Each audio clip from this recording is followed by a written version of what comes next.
This is day 29, and I am still going. Welcome back, everyone.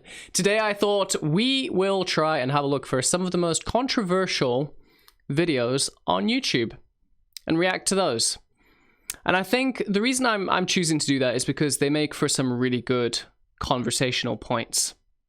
And I'm actually just really enjoying just having a conversation with you guys. So let's do that.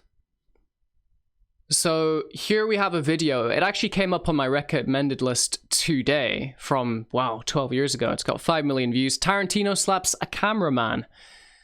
Oh, wow. Well, you know, Tarantino is actually one of my idols. You know, I love his films. I scriptwrite as well. I do scriptwrite some violent content, and I get his mindset. I get where he's coming from with violence, but of a fantasy nature, you know, in terms of action, you know, in terms of on-screen action. It's exciting, and it's as simple as that.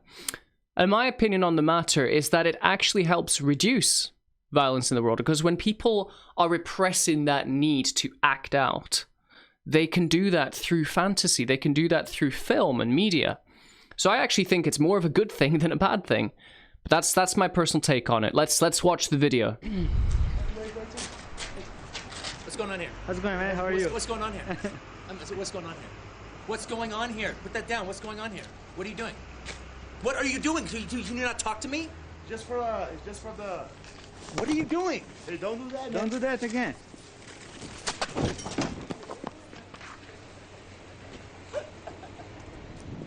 Go. For what? Hit me.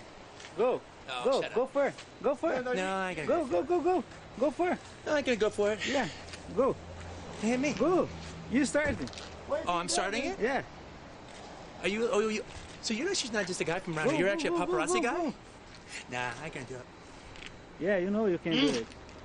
Yeah, because you're filming. Yeah. But if that was off, I'd be whipping your ass up and down this street. Yeah, go. No.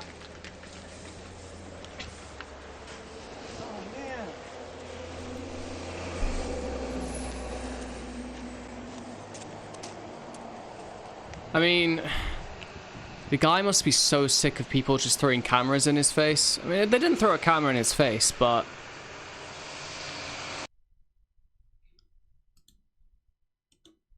I mean, I really can understand Tarantino wanting to fly off the handle on occasion. He's got so much pressure. He's constantly pressured on how violence relates to films, and if fantasy or fictional violence actually promotes violence in the real world. So yeah, I can 100% see how, you know, he's constantly under pressure and annoyed, or constantly having reporters following him around when he's just trying to get a coffee, you know, oh god. But unfortunately, you know, this is the position you put yourself in, you know, when you go on such a public platform. And yeah, there's pressure all the time not to fly off the handle. I've had very public positions in life, and I really understand just how god-awful that pressure can be. I can't imagine how it would be at a Hollywood level. I wouldn't want to. I really wouldn't. Okay, guys, so to help me out a bit, I went and looked up some of the most controversial YouTube videos, did a search on it, and this is one of the videos that came up. I don't know what's in it. I've never seen it before. Deji is one of my favorite YouTubers, so I'm actually a little bit worried to see what's in this, but let's find out.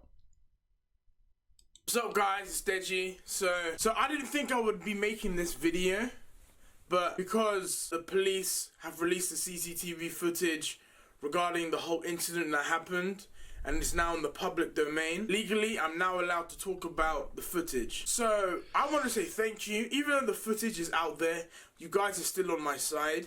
So thank you so much. I really do appreciate this. But now I'm going to be talking to you and giving you my narrative of the footage, the CCTV footage that we gave the police, because we have nothing to hide. We gave the police, so yeah. So Tank is familiar with this lady. Tank is running to this lady with his tail wagging, as you guys can see in the video. And then the lady then hits Tank on the head with a parcel. It wasn't a thin parcel, it was a very hard parcel. Hit Tank over the head with the parcel in fright, understandably. And then obviously Tank retaliated. As you can see, there is a brief halt of him not attacking the lady. Then obviously the lady proceeds to hit Tank, and Tank then retaliates by biting her twice. Let's just have a quick look. Hold on, because wait, what? Don't know how I did that. This. Okay, this is in the inside of Deji's property. So my question is, why is she on the inside of his property? That's a bit suspect. I mean, I'm guessing when he says a lady, I'm guessing there's no relation, you know, between him and Deji. So I don't know what's going on.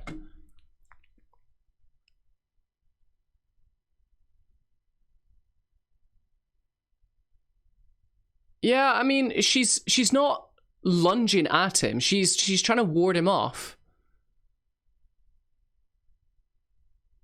So I think this is morally grey at best.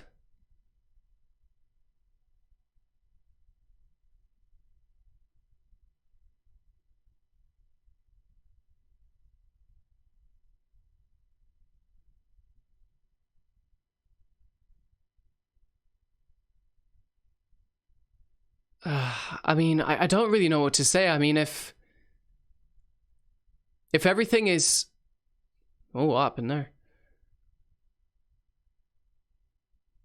So the picture that is shown here is the aftermath of what happened. Very bad bruising. But what's really annoyed me about the whole situation of them showing the CCTV footage is that they're not really giving any protection to the victim. They have put her name in the articles publicly, making it easy just to Google her name. But they didn't just put her name, they've put her address and everything for the public. So that's why I'm disgusted. You should be protecting the victim, not putting out all her... Wait, what? I have no words. I almost don't believe that, because why would... That's a breach of one of the most basic laws in the UK, data protection. Why would they make that public knowledge? Information. So that's where I think it's wrong what the police are doing. It's disgusting. I don't know why the police released the lady's image, address, everything. She should be protecting the victim.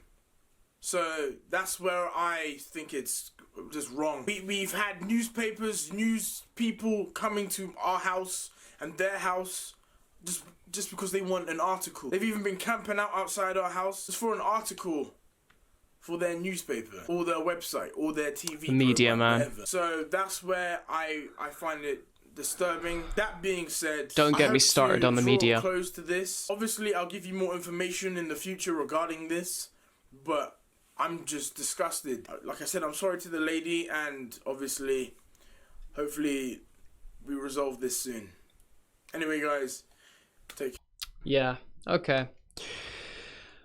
So, what do I make of that? The thing is ultimately, and this is, again, coming from my experience in support work, your dog is your dog. You know, you have to make sure that you've got an eye on it. You've got to make sure that it's being kept under control. However, that was within his property. There's so many unanswered questions to this, such as, why was this lady in his property? Was she delivering mail? Was that what was going on?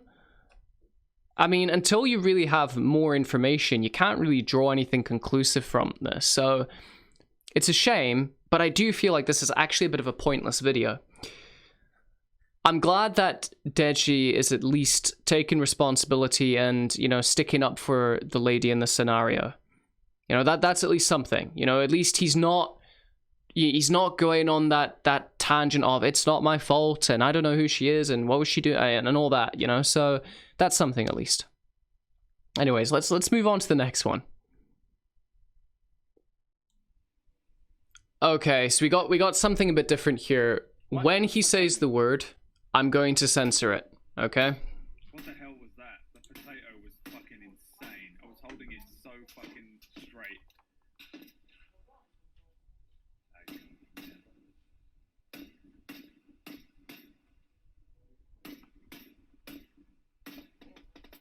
What a fucking... Jeez, oh my god, what the fuck? Sorry, but what the fuck? What a fucking asshole. I don't mean that in a bad way. Jesus. Why would he do that? Legit, why would he do that? Yeah.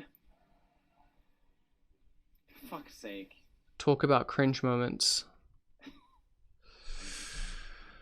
I fucking tried to shoot. I shot him 3 times. He fucking went out of his way.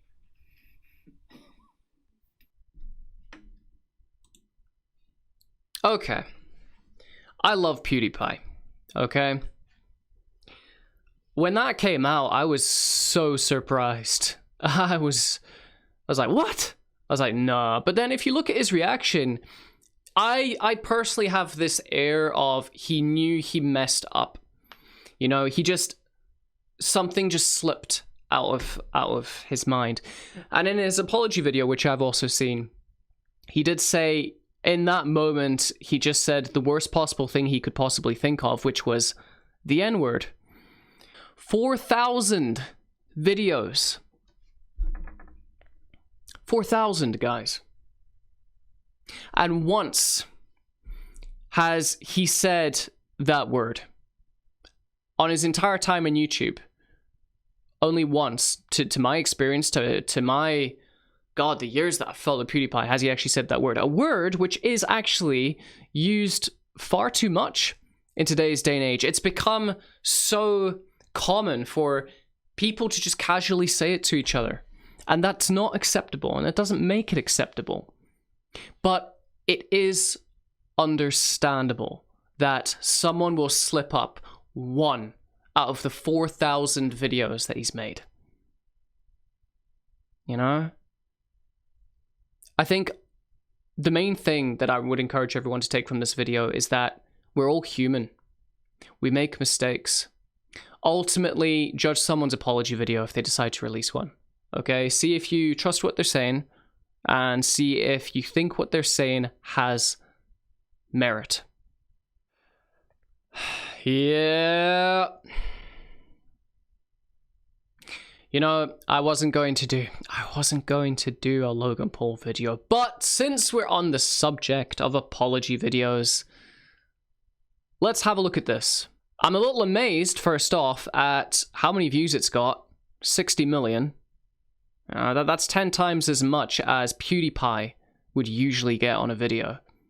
You know, just on a day, he would get up to about 5 million. So this is a crude 58 million.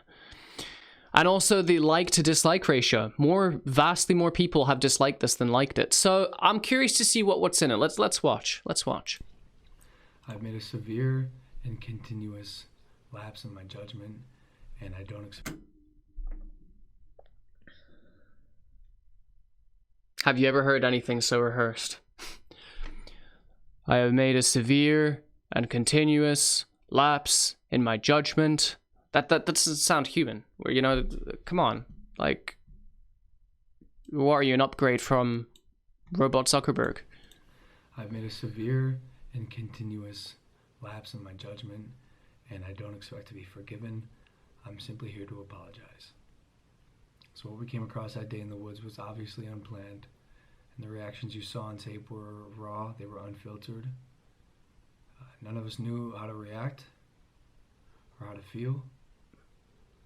I should have never posted the video. I should have put the cameras down and stopped recording what we were going through. You shouldn't have gone to the suicide farce in the first place, mate.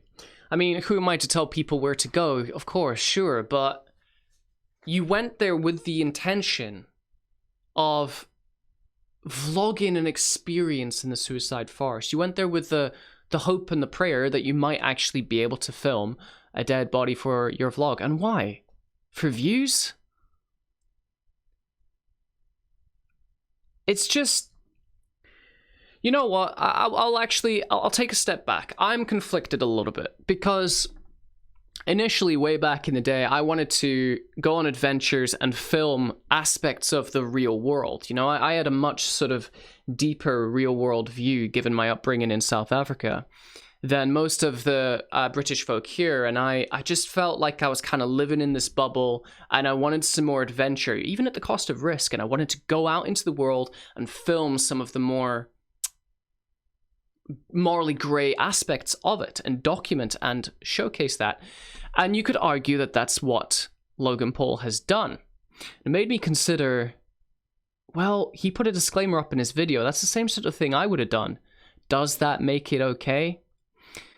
Now, I think the main problem with this, that is largely unaddressed, is that the way in which he did it, filmed this person who had committed suicide, it was essentially naming and shaming.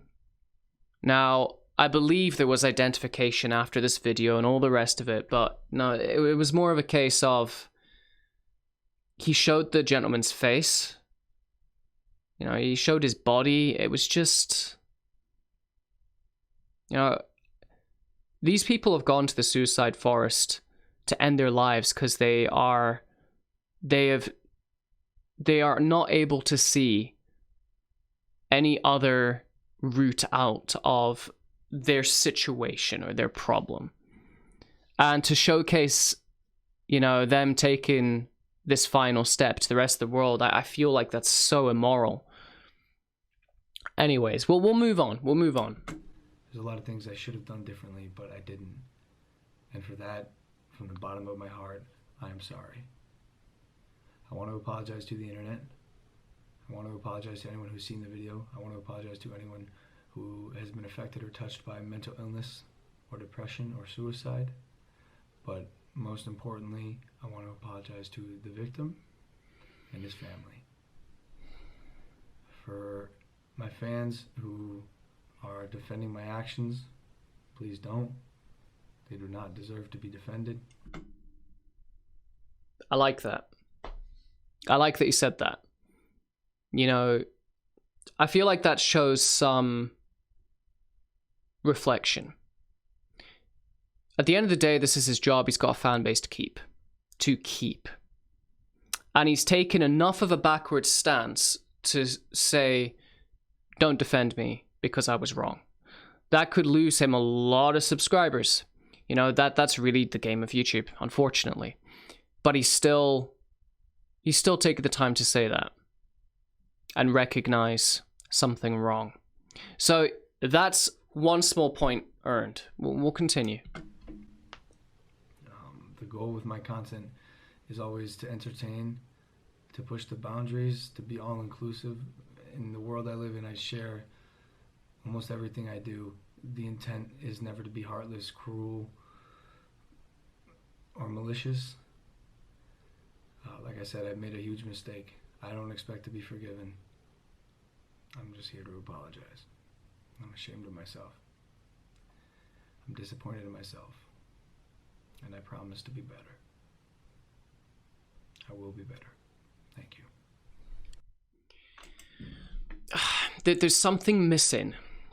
What I mean by that is, and I promise to look at the robotic actions. be better. I will be better. Thank you. You know, it screams to me of, before I start filming, I'm going to, you know, do 50 press-ups, you know, rub my eyes a bit, make my face red, look like hell, and then go and say my piece and look like I have been through the worst time. Yeah, it's almost like there's this aspect of you're pitying Logan to it. You know, there's not a lot of emotion coming from him right now. I feel like he's just saying his piece and he's sick of the world.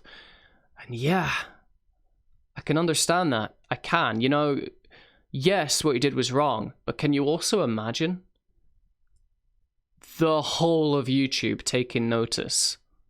You know, casting you to be the devil, and you literally being seen as the world's biggest jackass on the most public platform. That has got to be a rough amount of weight to hold on your shoulders, especially how you recover from that. So I don't sympathize in either sense of the word. I don't sympathize with his actions. I also don't sympathize with his situation. Obviously, this was a long time ago, and in some ways, he appears to have gotten a lot better. I fear that when he's in the presence of his brother, Jake Paul, he just sort of, I don't know, I feel like he's manipulated by him, and he kind of just steps down or rather, he doesn't step up. He doesn't step up and stand up for what he believes. He doesn't actually stand up to his brother and say, actually, Jake, I think you're wrong, and here's why. And if you did that, Logan, if you do that, the whole world, I feel at this stage, would treat you differently. You know, you could actually use this as an opportunity to reform yourself and to create incredible positive things, right?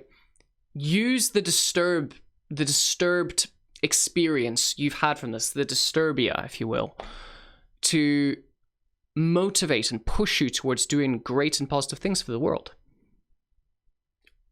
God knows you've got it in you. You know, if you've grown your channel to this far, to this extent, I know you can. Right, that's quite enough.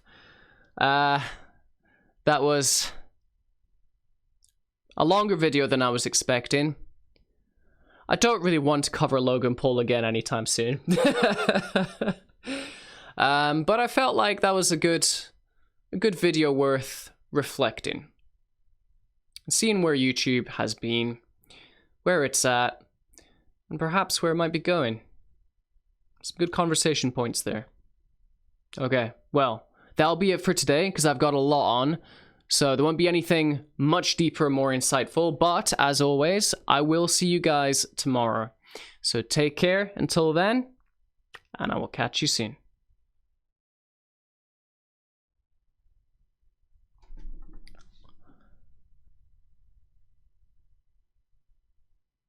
Is that really the top voted comment? This world, man.